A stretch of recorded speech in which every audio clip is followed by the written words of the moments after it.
Hi there, welcome to another edition of Football Everyday, the World Cup edition here with me, Daryl. In the studio we have Ben as guest and of course Ian making a comeback here for this. We're done and dusted for this whole, all the round of 16 games and fantastic match last night between Japan and Paraguay.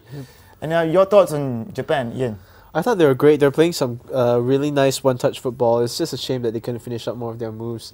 But then again, Paraguay, I mean, they're no pushovers either, right? So that Paraguay defended well, credit to them. And when it comes down to a penalty shootout, who knows what's going to happen, Ben, right? one thing about watching the game last night, I think everywhere, the mamas, everywhere at home, we were all rooting for. No, it was a good point. I was out in watching the game from a mama store, and every Malay Asian were rooting for Asia and Japan. So it was a game of very close chances. I mean, Matsui hit the bar there with a header, and Paraguay never really looked like getting into the game. They looked fatigued, they looked tired. I mean, I agree with Ian. I mean, look, Japan played really well. It's a shame they couldn't finish, but look, hats off to them. They took Asian football to another level, them and South Korea. Unfortunately, they couldn't just go that one extra step. They would have met Spain in the next round, so that would have been a great match. And it was like speed versus technicality. But no, it was a great shame. It was a really, really great shame. And look, penalties are all about luck. All about luck. I mean, you got to see, a big round of applause for Japan, definitely, on this one. And, But Paraguay, couldn't agree more. I mean, I think basically sitting ducks for the Spanish in the next round. I was not impressed at all with Paraguay. I mean, Ian? Yeah, but the same goes for Spain as well, right? They never look like they're clicking in the top gear in this tournament. But maybe it'll happen against the Paraguayans, because the thing about the Paraguayans is that they can defend, right? They've shown against Japan that they'll let you come. South American team, they can defend. Yeah, they let you come at them. So they're probably gonna do the same against Spain and try to bring it to extra time and penalties again. Who knows? What was it? I think it was the 98 World Cup where people were saying that we should sign the whole Paraguayan defense because they played so well defensively. I mean, you've seen that again in this World Cup. Yeah. Well, I think this World Cup has taught us, has reinforced to us that you just got to play efficient football. Like Jose Mourinho says, park the bus behind the goal or whatever you want to do it. Just play defensive. I mean, look, the Dutch have played very similar style to it, not as defensive as Jose Mourinho's Inter Milan or Chelsea teams of the past, but just get the result, score a goal, and shut shop. Really, that's all you got to do. And Paraguay, no, they've got the result. They're boring, actually. They're quite dry. But I think they're going to really, really, be victims against the Spanish, because the Spanish, God, they can attack. Yeah, and I think probably it's time they come good, right? It's about time that Torres finally gets a goal. I don't know. Okay, from what I see here, I mean, Paraguay, basically you got to look at that. 4 South American teams in the last 8. Each one basically Uruguay got Ghana, Holland, Brazil, Germany, Argentina, Paraguay, Spain. I mean, what's with South America this year? South America have a lot of the South American teams, in my opinion, have switched to a very, very attacking formation, 4-3-3. I mean, we usually see the Dutch play that system, and they're very, very good at that. But look, the Uruguayans, even the Argentinians, when Veron got injured, it was very much that way, and they're very much attacking it, and they're fresh. They are really, really fresh. The Europeans look very fatigued. Yep. Rooney in particular, right? You can see that something's not right, right? Yeah, so he's injured. That guy needs some rest. Yeah, so he's the best example of the difference between, I guess, probably the South American teams and the European teams. I mean, before we get to our next game, Spain against against Portugal. I forgot because we were such a forgetful foot. Anyway, should have been 4-0. Yeah, the England team arrived safely in Heathrow Airport. That's big Thank news, God. right? Yeah, that's good news for safety. They could have crashed and burned and probably nobody would have cared. I mean, your point of view. Wow. But just a quick one before we go to our break, right? I mean, like Fabio Capello, 2 weeks to get basically some sort of decision from the English FA. What do you guys think? Will he be in charge? I think he's safe. Yeah, I think I'm not sure if he's safe, but I think he should stay. He should stay. I think he should stay. I think they'll give him another chance. Look, you top 4 of Euro. If not, we'll fire you. Yeah. Euros definitely. Yeah, that's his second chance. Yeah, because I think that maybe he has some problems with this squad, because we're coming to start to realize that this squad might be unmanageable, right? Like, so many coaches have tried, but they can only go that far. It's like these are great players. To select from. There's not that much talent to select from. Yeah, and those that they can select from, they're great for their clubs, but they just can't play together. I thought that we will basically let's forget about England for this. Thank you. I'll come back with of course the last night's big game, Spain against Portugal. Right here, right now. We'll see you soon. Right.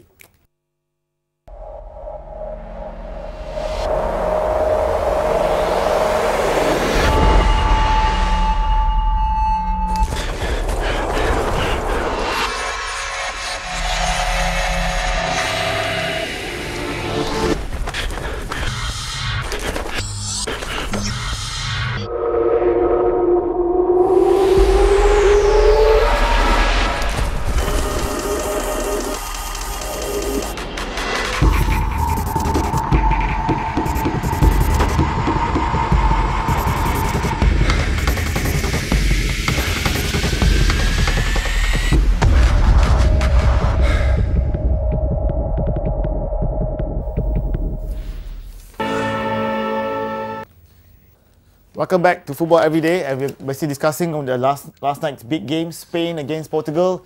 A well-deserved win for Spain, Ben. Very much so. Look, how boring could that game get? That game should have been more goals. I don't know how Spain couldn't get into fourth gear and put 2-3 past the keeper. I mean, Portugal didn't turn up. I mean, everybody will say, "Oh, Ronaldo," but Ronaldo has had a shocking World Cup. I would be less harsh on him. He didn't have a great World Cup. I mean, he didn't really show up last night. He sort of disappeared. I thought, you know, the way Carlos Queiroz set up the formation to attack these guys with Samoa up front to support him. But I would have shifted Ronaldo to the whole position, but he didn't do that. And look, I think at the end of the day, it's not really the player's fault. Carlos Queiroz was not the right man for this job. He's a bit soft, if you ask me. And ask our Manchester United expert next to me. Could vouch for that. Yeah, he's an assistant manager, right? He'll always be an assistant manager. And some coaches just can't make the step up. Nah. I mean, what happened to Portugal? I mean, are you looking at it? Like, I mean, besides Ronaldo, I mean, everyone else. The way I see the game, what's this Deco and Queiroz thing?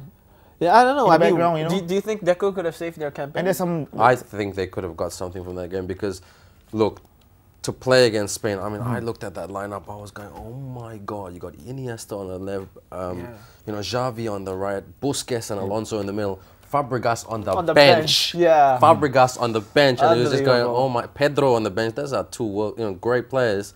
And then you look at the Portuguese team, you needed someone to neutralize that Spanish midfield, and the only person who could have done it with his experience was Deco. And Deco's got some attitude problems at the moment, and he's got injuries and whatnot. So, yeah, it's all about timing. So, yeah, Deco, I think, could have helped them get something out of the game. Whether they would have won, it's a different story. Okay, let's move on to. Let's talk about Spain here. I mean, you got to say they're kicking into gear. Oh yeah. But I think the one decision that needs to be made is whether to start with Torres in the next game, because Fernando Llorente came on. I mean, he's not the finished article yet, but he does play a role for the team. When he came on, they had a focal point right there. He's 6'5". You know, big guy, isn't he? Yeah, he pushes the whole defensive line back because everybody has to just focus on this big guy right here. And David Villa and Iniesta can make those runs, and Xavi can make those through balls over the top. So they have to make that decision. Do you want to start with Torres and you know that he's not fully fit and he's not firing on all cylinders? This is the big problem in Ben, with the team with so much talent.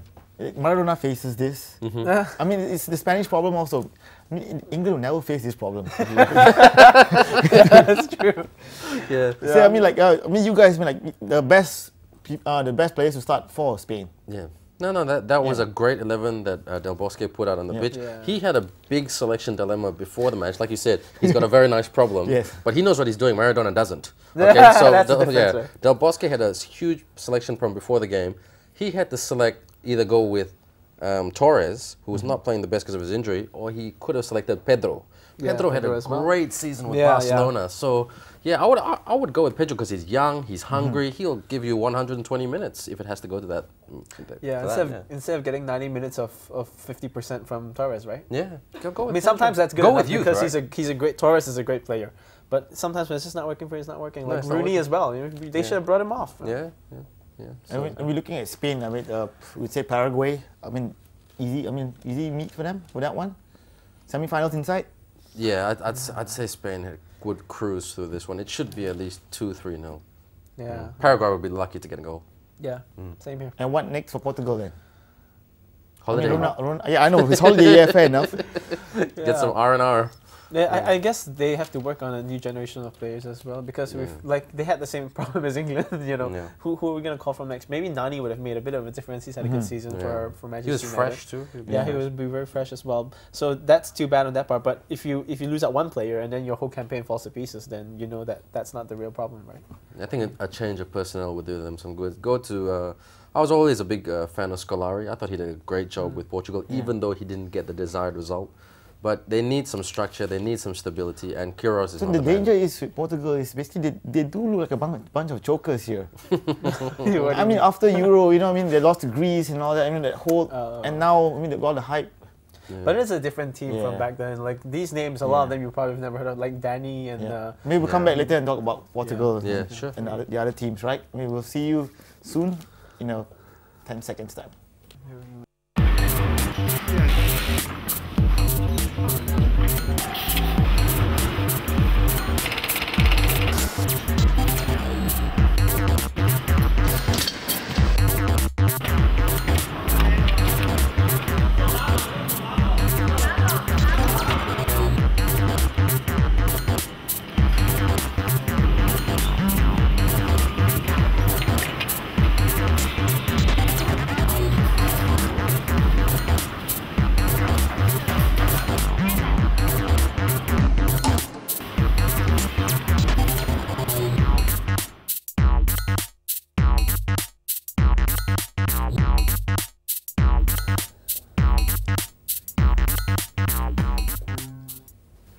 Welcome back to Football Every Day. We got Ben and Ian in the studio, and in this last segment, we're just going to talk about all the disappointing teams in the tournament: Italy, France, England, Portugal. England, right? I mean, what's with the European teams this tournament? They're tired, man. Pure and simple. They've come off a very, very heavy schedule. I'd like to see, moving forward after the World Cup, the Champions League played like the World Cup. Because it's just too many games. 2 games, you know, like 6 games in a group stage, and then you got to play your Premier League, and then you got to play like in the Premier League. You got the Carling Cup, you got the FA Cup in Spain, you got the Kings Cup in Italy. You got their version of the FA Cup. There's a lot of games. Something needs to be done. 38 games per season. I mean, Ian, you back me on this. I think definitely. It's too much, and you can see the players. They said, "Look, no, we're not tired. No, we're not tired." Yes, you are tired. I mean, if not the Rooneys and the Lampards and the Gerrards, they can at least hold on to the ball. Yeah, something has got to give sooner or later, right? Something's got to give. So a player's going to get injured again, or something's going to happen again. Like it was the whole Mark Vivian Foe thing. Before they remember, right? It just seemed to have blown over. People seem to forget about it. So I mean, you don't want to wait until something else happens before you do something about it. We're talking about tiredness. We all get a break tonight as viewers. There's no game at all tonight. We already feel tired. We feel tired just watching it, right? What are you gonna do? It's no football tonight. So, but we're gonna look forward to Friday's one. I mean, Holland against Brazil. Yeah, wow. That'd be a great one. The repeat of 1994 and 1998. 98 was the semi-final. 94 was the quarter-final. So I think there'll be revenge on the cards for Holland. Yeah, I think they might be able to pull off a result because if you notice the way Brazil play, I've noticed the way Brazil play. Yeah, they insist it's pretty scary. Yeah, they insist. But the thing is, they insist on playing through the middle.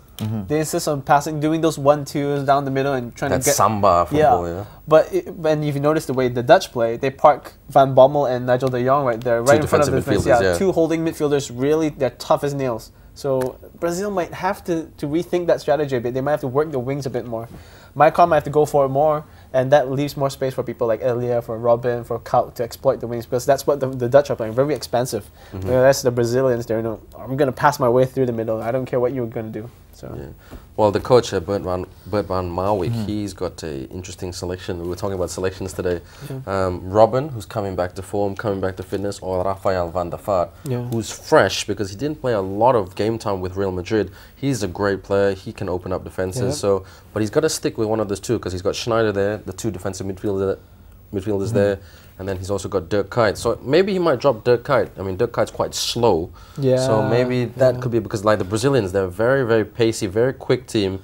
So you need to be quite aggressive. But one thing that I do see in this game, guys, is not goals, is cards. Yellow and red. I think someone will get sent off in this game. I didn't expect the Brazilian Portuguese player last night to get sent off. It's a shame for his career. I'm looking forward to basically this. I mean, this round of this.